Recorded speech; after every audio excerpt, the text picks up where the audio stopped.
We are honored to host you in Amarillo ISD, and we are excited for you to see our school district. We have many reasons to be proud. Our 29,000 students fill our schools with energy, excitement, and a love of learning each morning. Our parents are deeply engaged in student success on campus and at home, and our teachers and staff pour their hearts and their energy into their work, whether they are teaching a class, caring for students in the health room, serving lunch in the cafeteria, or cleaning our campuses after everyone else has gone home for the night. All of our employees contribute to the education of our students, and we are grateful for them. As a public school district, we welcome every student, and we understand that each student has unique needs. Our commitment to innovation is exceptionally evident right here at Amtech Career Academy, one of the crown jewels of our school district and the only campus of its kind in the Panhandle. This campus serves students who are creating their own future. It allows them to plug into their passions, everything from technology to medical arts to business to construction and manufacturing. It is one shining example of how we provide choice for our students and families within AISD. Our district has taken action over the past year to prohibit cell phones during instructional time. The results have been positive. We have seen how our policy has helped students to focus on learning while at school and supported our teachers to manage their classrooms better. Representative Fairley, congratulations on your bill. We are eager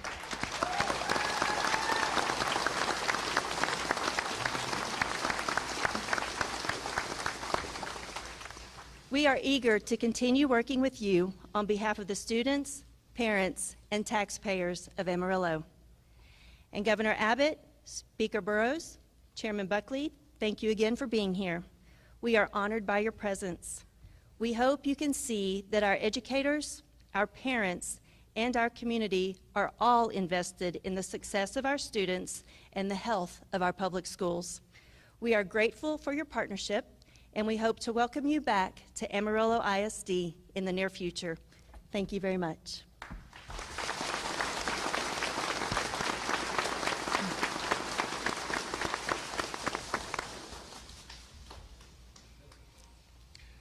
Listen, I want to thank you for your kind words, and I want to thank everybody for being out here today. We are here today to sign several pieces of legislation that Representative Fairley had a pivotal role to play in. Before I get to that, however, let me mention two other topics. One is, some of you may know that over the past couple of days, the state of Texas has issued weather warnings for this region to expect maybe heavy rainfall, maybe even some hail later on today.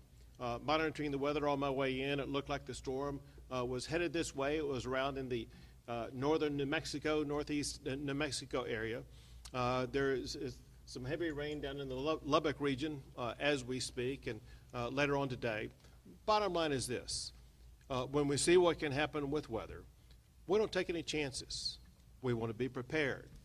The Texas Division of Emergency Management has provided water rescue boats and other equipment to all the various regions across the entire state of Texas that could be impacted by heavy rain here in the coming 24 to 48 hours, including in the greater Amarillo area. As we've seen with other weather events like what happened down in the Kerrville area, it's hard to predict precisely where the weather may hit. So we can station resources in advance in the Amarillo area, knowing that we will be able to get them immediately to whatever area may be heavily affected. Along those lines, also, it's very important to point out that Speaker Burrows, as well as members of both the House and the Senate, had hearings in Kerrville yesterday to address the ongoing needs of everybody affected by the floods, not just in that region, but also the deadly floods that occurred in central Texas, ranging all the way up to San Angelo, Texas. This is a flood episode of the most extreme proportions, meaning the worst ever in the history of the state of Texas, especially as it concerns the number of lives lost. And we are working on legislation as we speak right now in a special session to make sure that the needs of all of those people affected by those floods are going to be addressed, but while doing so, also make sure that the needs of emergency response in every region going forward will be met also. It was Kerrville this year. It could be Amarillo next year. We don't know. What we do know is this: we have to be prepared. Second thing I want to talk about generally, and then I will plug in legislation that Representative Fairley was heavily involved in. I'm the only governor in the history of Texas to talk about Texas working to become ranked #1 in educating our children.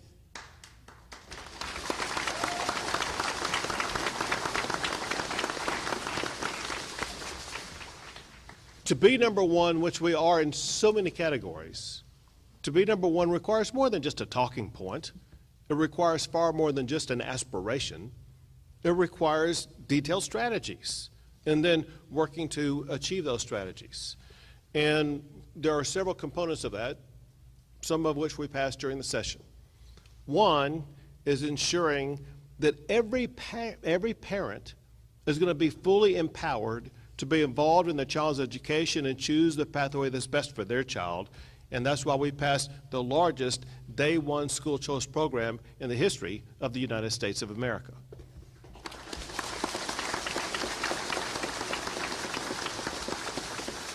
The leader of that was Brad Buckley right over here. Brad, why don't you step forward a little bit and wave your hand, let them see who you are.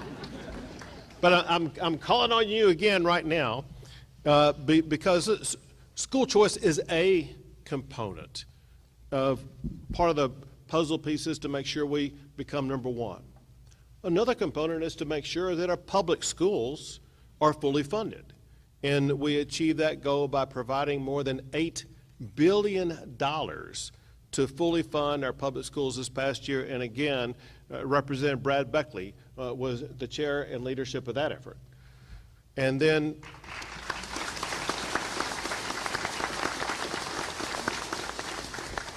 another part of the stepping stones to ensure that we're going to be the best state for educating our kids is to attract and keep the best and brightest teachers. Having excellent teachers in the classroom, they achieve far more with regard to getting the best out of our students and better educating our students. And to be able to attract and to retain those teachers, we passed the largest teacher pay raise in the history of Texas this session to get those teachers.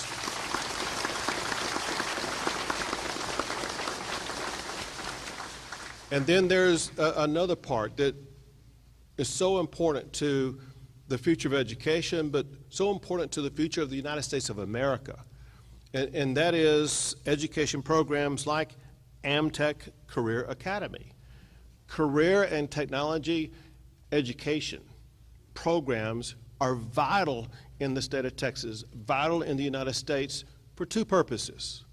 One, they are so important to the students. A lot of students want to go on to a four-year college, but a four-year college is not right for everybody. What a lot of students realize when they're in high school, they realize that they really like a certain area of career and technology that is going to lead to a very good paying job. It could be a welding job, an electrician job, or it could be a job fixing automobiles. Like I saw before coming in here, I got kind of a tour of some of the things that were going on in this college. But there's something else going on that's sweeping across the world as we speak right now that raises a lot of concerns among a lot of people about what's going to happen to all these jobs. And that issue is artificial intelligence, advanced technology. There are some stories that, in my opinion, that they provide false information about what it's going to do to jobs. They talk as though it's going to eliminate jobs, which it will eliminate some, but in the aggregate, it's going to add more jobs. Let me give you one quick example and then a detail. The one quick example is this. We live in a time today where we are in the most advanced technology in the history of the United States of America, and yet, even though we have the most advanced technology, we have one of the lowest unemployment rates ever in the history of America.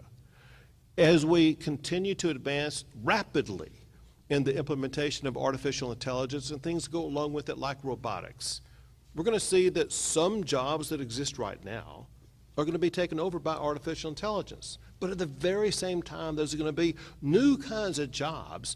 They're going to be more interesting. They're going to pay even more money for our students. And many of those are being taught here or worked on right here on this campus. Well, one thing that is taught here on this campus for students at all the Amarillo schools that want to come here and work on it is robotics. Robotics is one of these next generation jobs that's going to be in extraordinary demand. And that extraordinary demand is being learned right here, and the students that learn that right here are going to be taking that skill set going into some future job that's going to pay far more than maybe some other job they could get. Another one is understand the room we're in right now is used for drone competitions. Drones are going to be, are going to be used prolifically. They are used prolifically already, and that proliferation is only going to continue. Students right here in Amarillo are getting high-level exposure to next-generation technology of drones that will use things like artificial intelligence, as well as coding and other components of what they learn in education. They're going to lead to not only high-paying jobs, but essential jobs for the future. So yes, the world's going to change a little bit in the types of jobs that are available. But the education process that we provide our students changes at the same time and ensures that Texas, by getting kids in Amarillo trained on robotics, trained on drones, ensure that component of keeping Texas or putting Texas on a pathway to being ranked #1 is going to be met. And so I want to, and I think we shall all give it up to Amtech Career Academy for the great job that they do.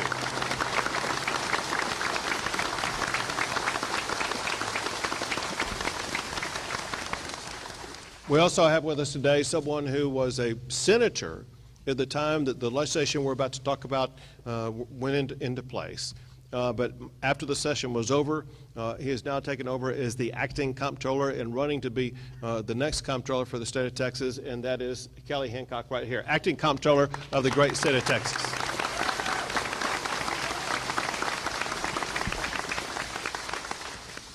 Now to this legislation. And again, to keep it in the same context I was talking about what Texas needs to do to be on the pathway to rank #1 in education. And I listed several things required for that. Let me add one more. One more is that if we're going to be #1, it's going to require the undivided attention of our students in the classroom. Right now, the way that classrooms operate, the attention of our students is taken in a lot of different directions, in part because of the cell phone in their hand, in their pocket, in their purse, or whatever the case may be. Educators and researchers have raised concerns about the impact that smartphones have on student learning and student engagement. Teachers report that phones are a persistent source of distraction in the classroom.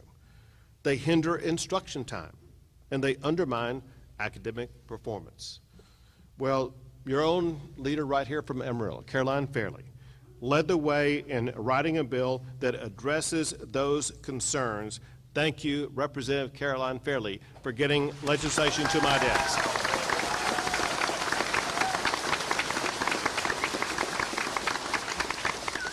It is House Bill 1481 that she worked on along with I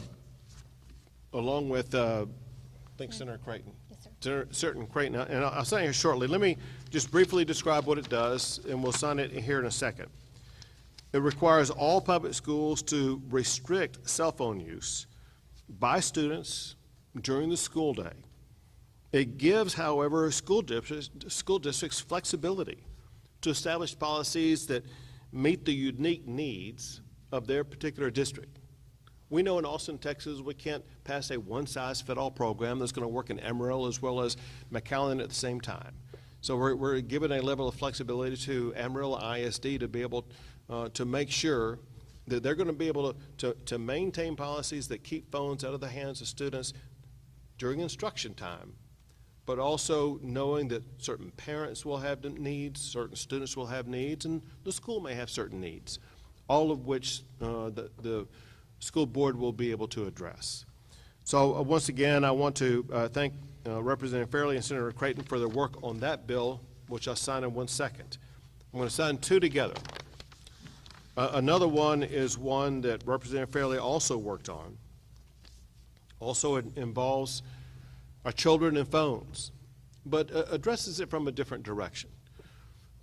One thing that we're very concerned about with students is, again, their time and focus in classes, but also their mental health and their personal health and what's happening to them, especially what's happening to them by exposure, not only to use of a cell phone, but by things like social media. Experts have explained that smartphones and social media affect the mental health of children. It can become highly addictive. It can subject children to adult contact and even sexual exploitation. Those are just some of the reasons why the legislature passed Senate Bill 2420. It's also known as the App Store Accountability Act. It requires app stores like the Apple App Store, the Google Play Store, to verify users' age when creating an account. Parental consent must be obtained before a minor can download an app or make an in-app purchase. What this does, it rightfully restores power back to parents over what their children are doing.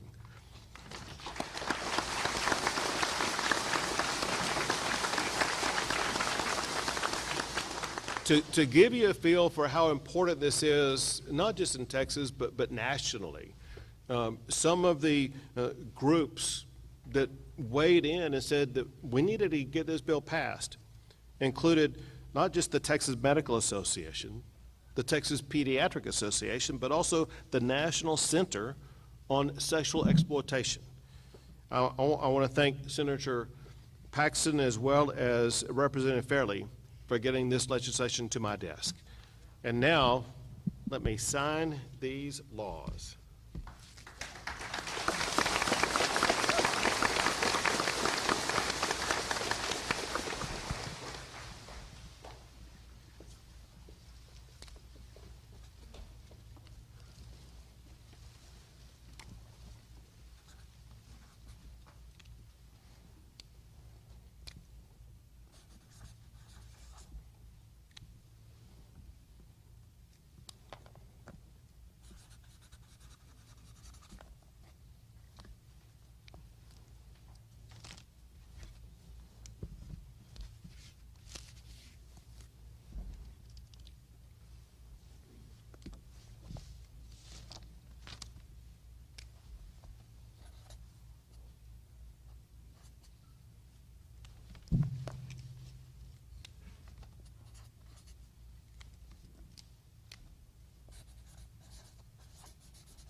House Bill 1481 and Senate Bill 2420 are now the law of the great state of Texas.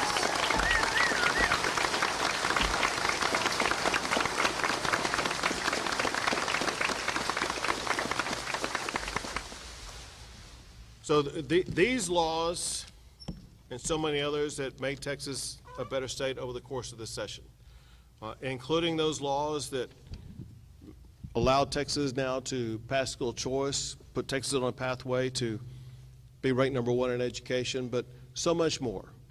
They occurred this session, unlike other sessions, because we had the most effective speaker of the Texas House since during the entirety of my tenure as governor, and that is Speaker Dustin Burrows from Lubbock, Texas.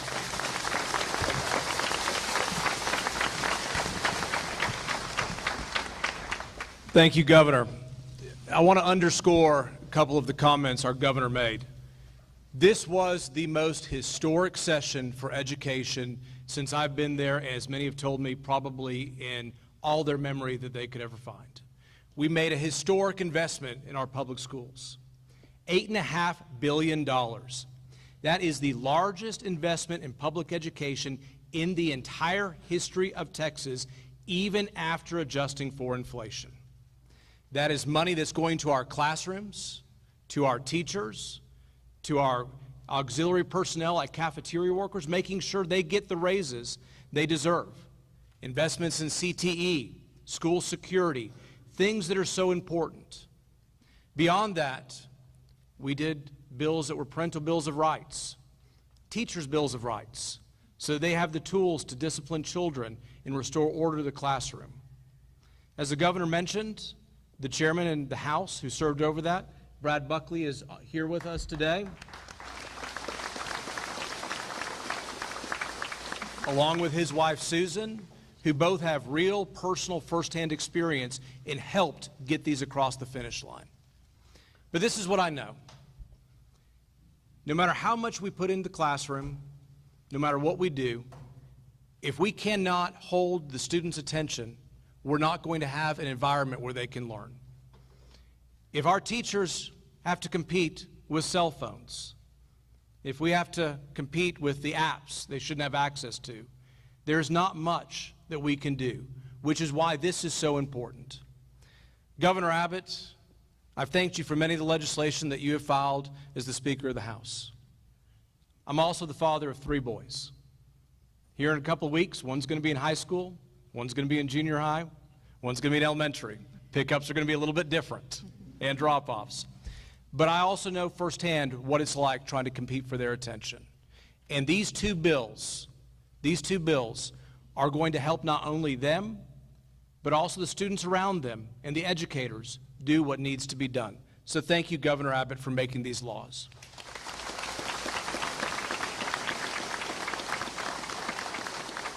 Let me brag on y'all's Representative Fairley. I know everybody in this room has gotten to know her and knows how lucky y'all are to have her.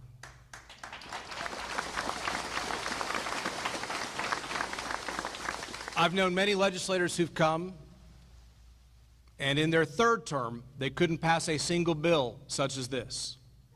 In her very first term, she showed up, ready to work, and one was the brightest and most sophisticated members we have seen, and this is a testament to her hard work for you.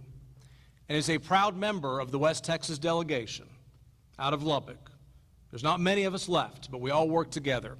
We are so thankful that you've sent her to be part of that to get things done. So thank y'all very much. Thank you, Mr. Speaker, Governor. Well, first off, thank you all for being here today. We had such a great turnout.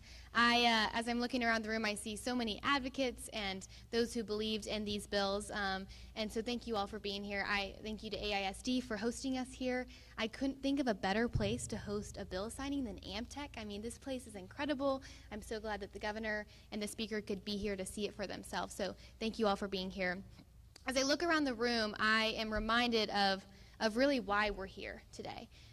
Phone-free schools is about getting this distraction out of the classroom so that our teachers can teach and so that our kids can focus. And the App Store Accountability Act, we have ensured to be sure that, big tech is not in the driver's seat, but that parents are, and that they should have the right to decide on what access their kids have access to on their phones.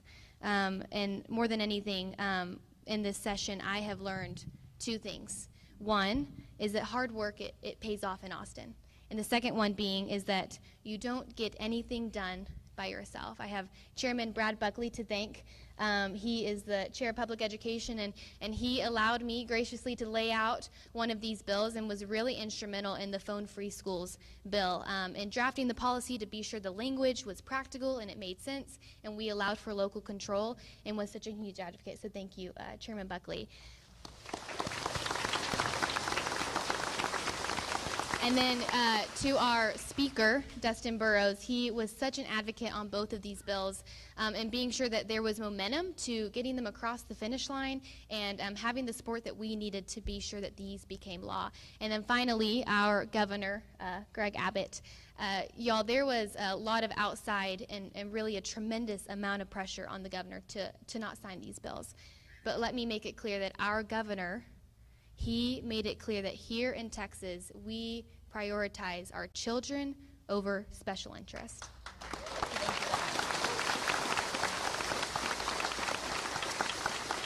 When I was first running for office, I had a woman here, a very prominent, well-known woman here in Amarillo, approach me and she said, "Caroline, you're too young to run for office. You're not going to be effective in Austin, and you should step down and not run." And in that moment, I had all the more determination to be effective in Austin. But the truth is, well, thank you.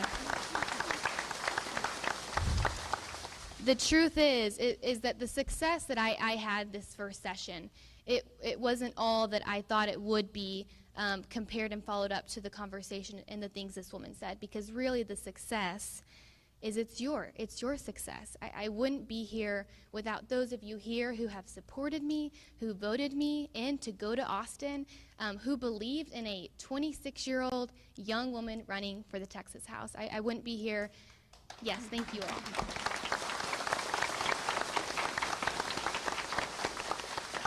I would not be here without the many advocates. We had advocates fly from out of the state, from around the state to testify on these bills. We had parents and teachers and students that I sat down with to talk about this legislation and how it would impact them and how to keep the local control on this legislation. I had phone calls and emails. My staff was incredible when it came to these, and the success was theirs. And then finally, we had Maureen Molak. She flew in from San Antonio to testify on both of these bills about her own personal story about how she lost a son to phones and to cyberbullying. And she came and she shared her story. And so the truth is, we were successful in these bills. It was all of us, and I couldn't have done it without you. And I really do believe that both of these bills will have a lasting and enduring impact on our families, on our students' health, on our teachers and educators. And I could not be more proud to be a part of the team that delivered it. So thank you so much.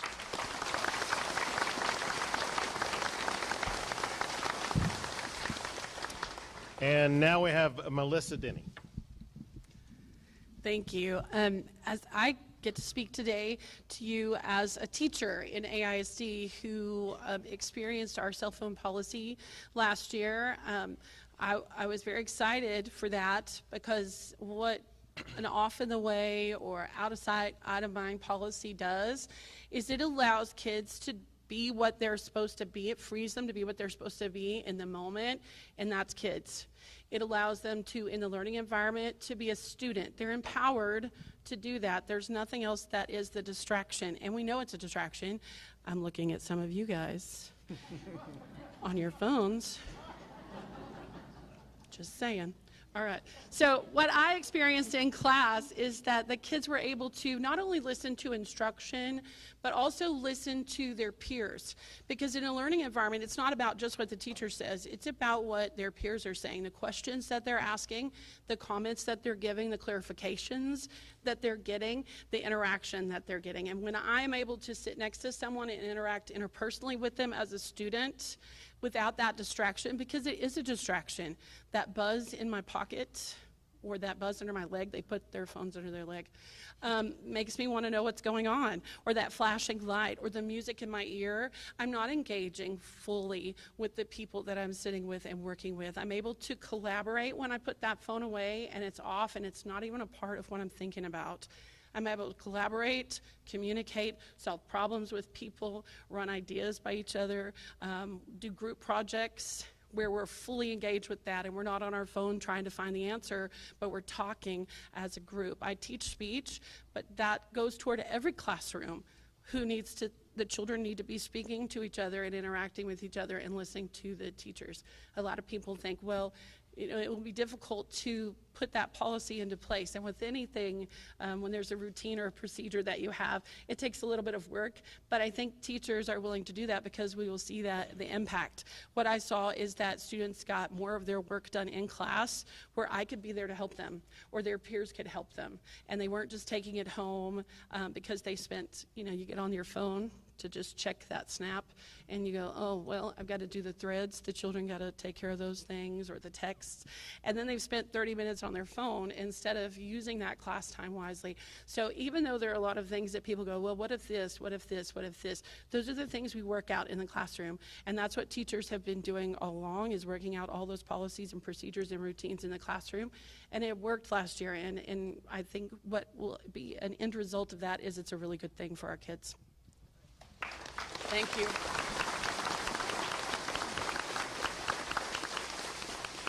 Thank you, Melissa, for that great testimony. And while I'm saying thank you, I want to toss out several more thank yous.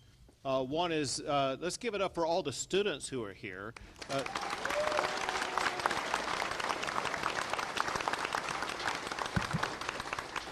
far as I know, school hasn't even started yet, and we got pretty good attendance already. Also, I know arrayed around the room are a lot of local elected officials at a lot of different levels, as well as local public servants who may not be elected but are still serving to make this region far better. Thank you for your service. Thank you for being with us here today.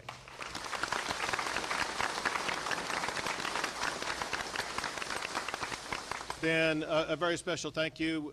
Whenever I come to the region, we always have leadership from Texas Tech University, as we do today. So thank y'all for being here once again.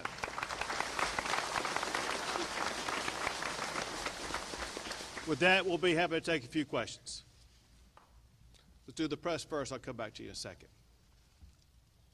Ms. Fairley, this is your first piece of legislation that you pushed through, right? You authored, right? Yes, sir. What is your passion behind it? What drew you to this?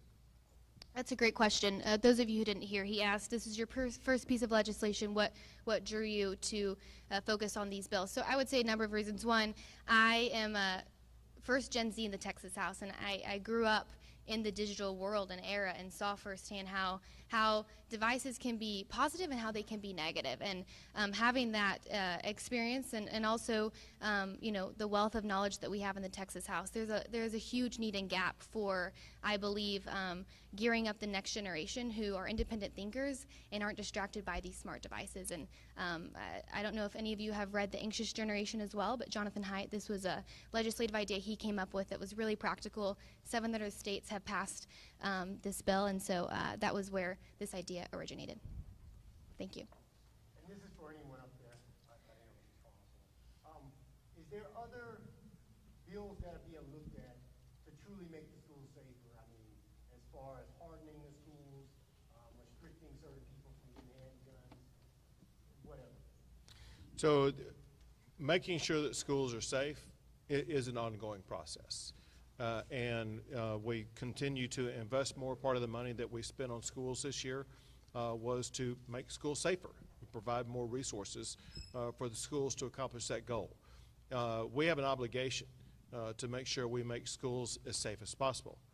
I will tell you something interesting that has surfaced here in the past few months, and that is a new tool that's very effective that we look forward to attempting to deploy sometime either this year or maybe next year, and that is the use of drones to make schools safer.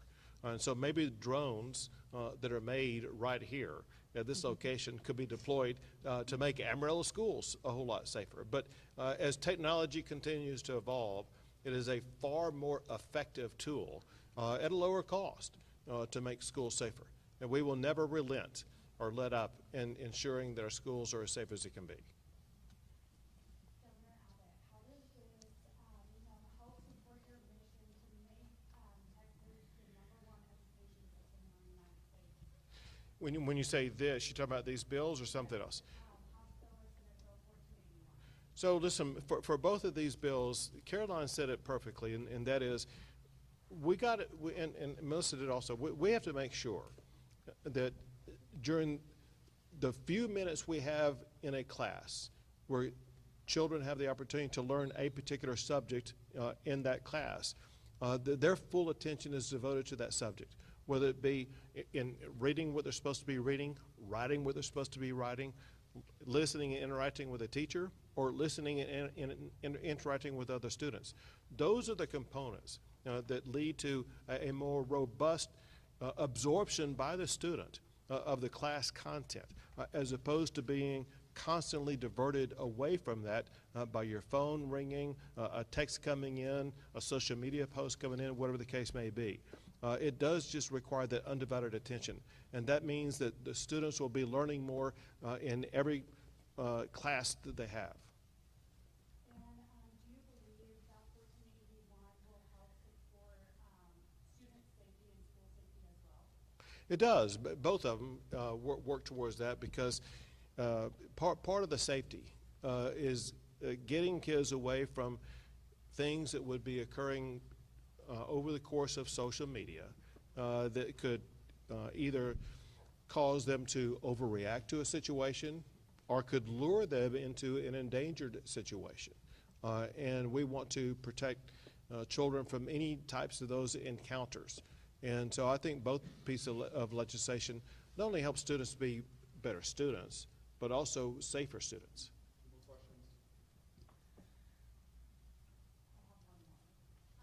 Fairley, why do you think it's so important to give our local school districts, the power to determine their own policies under this 1481 bill? Well, the governor also mentioned this earlier. Texas is not a one-size-fits-all. And so when you look at legislation, Texas is so diverse. The Panhandle versus your urban areas are very, very different.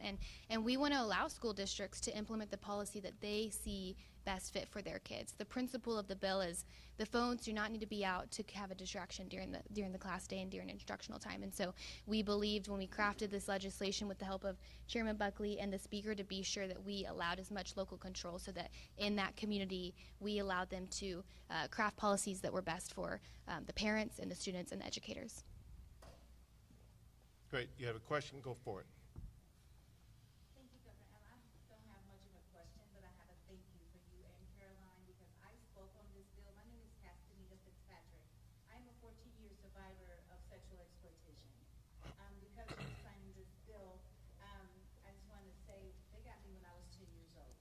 So when I went to the senator and I went and spoke on the bill and testified on this bill, and I know there's a lot of children in this room, but I am what your child can become. So I want to thank you, Governor, for protecting our children, because I don't want another child to have to go through what I went through at the age of 10 years old, and I was out there for 31 years. And I thank you, I'm glad to be in this room, and I'm going to give you a personal gift from me, Caroline. It's a copy of my book. It's called 31 Years Together. Because my mother told me when I was 10 years old that I was in the streets back the Holy Spirit. I was trapped in a house for 2 weeks when my traffickers did whatever they wanted to do with me. I lost my childhood. And there's so many children in this room, and I don't want anything ever to happen to them or for them to live the life that I had to live at a young age. So thank you both.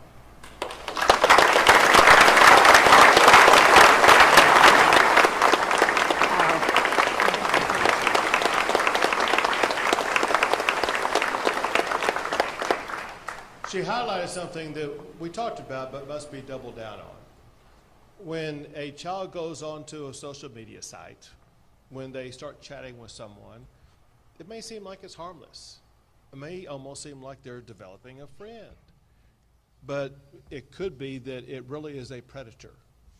Predators are so savvy, and they can suck a young child into a compromised situation that child may not be able to get out of. And I wish you were the only example of the story that existed. But the fact of the matter is, you well know, there are so many others like you who got trapped into a situation beyond their control, especially at a young age. Thank you for your testimony. Thank you for what you did in the session to help this bill become a reality. Thank you all. God bless you all. And God bless our great state.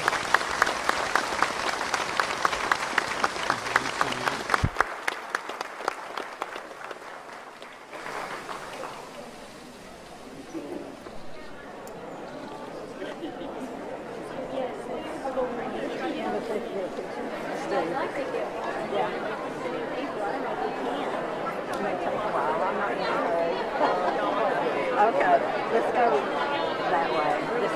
out here.